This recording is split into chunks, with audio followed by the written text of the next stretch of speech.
સુરતના ગોડાદરા વિસ્તારમાં રહેતા પરિવારની ધોરણ 8માં અભ્યાસ કરતી વિદ્યાર્થીની આપઘાત કરી લેતા ચકચાર મચી જવા પામી છે.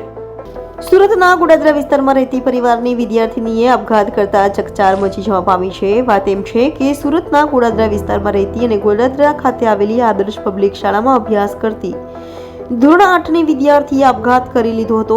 ફી નહીં ભરવાને લઈને વિદ્યાર્થીને 2 દિવસ શાળા સંચાલકોએ ટોયલેટ પાસે ઊભી રાખી હતી અને વિદ્યાર્થીની સાથે અનેક વખત આવો વ્યવહાર અને ત્યારબાદ દબાણ કરતા આખરે વિદ્યાર્થીનીએ આપઘાત કર્યો હતો, જેને લઈ વિદ્યાર્થીનીના પરિવારજનો શોકમાં ગરકાવ થયા છે. હાલ તો ગોડાદરા પોલીસે આ મામલે ગુનો નોંધી તપાસ હાથ ધરી છે. જી, તમારું નામ? રાજુલાલ ગોપીલાલ ખટી. શું ઘટના બની? ઘટનામાં એવું છે કે બેબીમાં એક્ઝામ નહીં આપવા દીધી હતી મારી બેબીને. એને બહાર ઊભી રાખી ક્લાસમાં અને ઘરે આવીને રડતી હતી. એ પછી અમે ફોન કર્યો સરને. મેં કીધું છોકરીને હું કામ ફીસ બાકી હતી એની, મેં કીધું આવતા મહિને ભરી દેવા હું. તો પછી એને સ્કૂલ મોકલવાની તો એ સ્કૂલ જતી નથી હતી. એ કે મારે સ્કૂલ જવું નથી કે પછી ત્યાર પછી એક દિવસ ગઈ હતી સ્કૂલ, પાછી 4-5 દિવસ ગઈ નથી. તો રાતે એને 6-6:30 વાગે આવું કરી દીધું. અમે બધા જો કામ પર હતા. હવે તમારી શું માંગ છે? મારી એ જ માંગ છે કે બીજી ડિગ્રી સાથે આવું નહીં થાય, પેરેન્ટ્સ સાથે આવું, અને બીજી કોઈની બેટી એમના હાથમાંથી નહીં જાય. બસ સ્કૂલના આદર્શ પબ્લિક સ્કૂલ ગોડાદરા. શું ઘટના બની? ઘટના એવી બની છે કે 8 તારીખ છોકરીના પેરેન્ટ છોકરી ક્લાસમાં 1 મિનિટ 8 તારીખે છોકરી 8 તારીખે ટીચરે એની મોકલી હતી. સદા ફીસ બાકી છે એટલે પાછું મેં નીચે આવ્યા પછી કોમ્પ્યુટર લેબમાં બેઠી હતી. ત્યાર પછી મેં બોલાવી, દીકરા તારા પેરેન્ટ્સ તારા કોલ ઉચકતા નથી તો તું મને નંબર આપે હું વાત કરું. એટલે એના પેરેન્ટ્સ સાથે સીધી વાત કરી કે બાકી છે તો તમે ક્યાં સુધી ભરશો. ખાલી તારીખ લેવામાં આવી હતી અને તારીખ લીધા પછી એના પેરેન્ટ્સે વાત કરી કે 15 થી 20 તારીખ સુધીમાં અમે ભરી દઈશું. નોર્મલી વાત થઈ હતી અને ત્યાર પછી બીજી કોઈ વાત નથી. ત્યાર પછીના 3 દિવસ 9, 10 અને 11 3 દિવસ સુધી છોકરી સ્કૂલમાં નોર્મલી રીતે આવી છે અને અભ્યાસ કર્યો છે, કોઈ પણ પ્રોબ્લેમ નથી. ત્યાર પછી સુસાઇડ રાત્રે 20 તારીખ અને સાંજે 5-6 વાગ્યાના આસપાસમાં કર્યું છે. તમે અહીંયા શાળા દ્વારા ટોયલેટ બહાર 2 દિવસ ઊભી રાખી વાત છે, એ તદ્દન ખોટી વાત છે સર.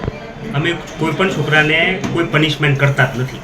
હોમવર્ક ન લાવ્યું હોય તો ટીચરને હેન્ડ ટુ હેન્ડ પેરેન્ટ્સને ફોન કરીને વાત કરીને ડિસ્કસ કરી લઈએ કે તમારા છોકરાએ હોમવર્ક લાવ્યું અને ડાયરીમાં નોંધ નાખી દઈએ. પનિશમેન્ટ કરતા જ નથી, મારવાની કોઈ પણ પ્રકારની. હું નરેન્દ્ર કુમાર વસાવા, શિક્ષણ નિરીક્ષક, જિલ્લા શિક્ષણાધિકારી કચેરી સુરત. સર, શું માહિતી પ્રાપ્ત થઈ હતી અને કઈ રીતે તપાસ ક્યાં કરવામાં આવી? આજ રોજ માનનીય જિલ્લા શિક્ષણાધિકારી શ્રીની સૂચના મળી કે આદર્શ પબ્લિક સ્કૂલમાં એક વિદ્યાર્થીની સુસાઇડની ઘટના બની છે, તો ત્યાં તપાસ કરવા માટે જવાનું છે. એટલે સાહેબશ્રીની સૂચના મુજબ જિલ્લા શિક્ષણાધિકારી કચેરી દ્વારા 4 સભ્યોની ટીમ બનાવવામાં આવી. આ ટીમ શાળામાં આવી શાળાના ટ્રસ્ટી, શિક્ષકો અને વિદ્યાર્થીઓના નિવેદન લીધા. હાલ આ બાબતે તપાસ ચાલુ છે.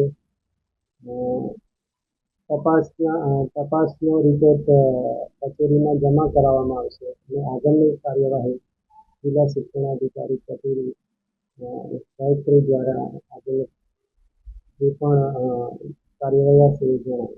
સર, કયા પુરાવા અહીંથી મેળવવામાં આવ્યા છે? કેટલા વિદ્યાર્થીઓના નિવેદન લેવામાં આવ્યા?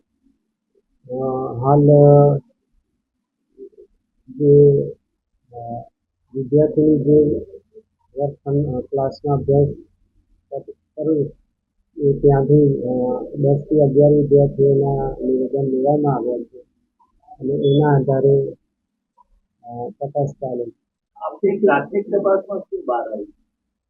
અત્યારે હાલ તપાસ ચાલુ હોય આ બાબતે કહી શકું નહીં.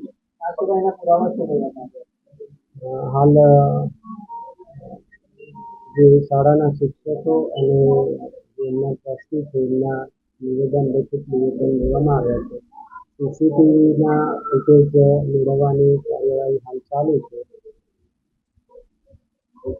मेरा नाम साक्षीमा जायसवाल है। साक्षी क्या हुआ था? अरे उस दिन ऐसा हुआ यूँ था कि इसके बीएफ जो था ना, उसके घर पे पता चल गया था उस बारे में। तो वही उसके घर वाले में शायद मारा खा जाता था या तो कुछ उल्टा सीधा बोला था, इसीलिए उसने ऐसा कदम उठाया। वैसे भी उसके वो लगता था कि उसकी मम्मी लोग पापा उसको प्यार नहीं करते, और ये बात सच थी कि उसके मम्मी पापा लोग उसके पर ध्यान नहीं देते थे। उसके भाई उसकी बहन कुछ भी होता था ना, उसके भाई बहन को बहुत ध्यान देते थे, पर उसको कभी कुछ नहीं देते थे। अभी वो कुछ मांग भी लेते थे ना तो उसको चिल्लाने लगते थे, और गलती किसी की भी हो हमेशा सुनना उसी को पड़ता था। और ये बात मैंने खुद भी नोटिस की है सर। कुछ उसका भाई पैसे हार गया था, क्या था वो? गेम में पैसा उड़ा दिया था सारा, 40 से 50 हज़ार। वो फीस जमा करने को स्कूल का मिला था ना, तो शायद उसके पापा ने एक्स्ट्रा पगा ली 4 महीना पहले की, 2-3 महीने पहले की। तो वही फीस जमा करने के लिए एक्स्ट्रा पगा ली थी, तो उसने वो भी पैसा गेम में उड़ा दिया था सारा, उसके भाई ने। तो अभी क्या लास्ट टाइम क्या बताया था तुम साक्षी ने मेरे आपको? को लास्ट टाइम मैंने उससे कॉल पे बात की थी, उसने मेरे को बोला था कि मेरे घर पे से किसी का फ़ोन आया तो ये बोला कि मुझसे बात कर रही थी, ऐसा बोलने को। इसके बाद मेरी मम्मी ने लास्ट टाइम मुझसे बात की थी, संडे को शाम के 6-7 बजे। क्या बोला था? मेरी मम्मी ने उससे पूछा क्या हुआ, तो उसने कुछ बोला नहीं। फिर उसने बाद में थोड़ी देर बाद बोला कि आंटी मेरा कोई बीएफ है, और मेरी मम्मी को बोला उसने मेरा बीएफ है तो मेरे घर पे ये सब पता चल गया, मैं क्या करूँ, ऐसा पूछ रही थी मेरी मम्मी से।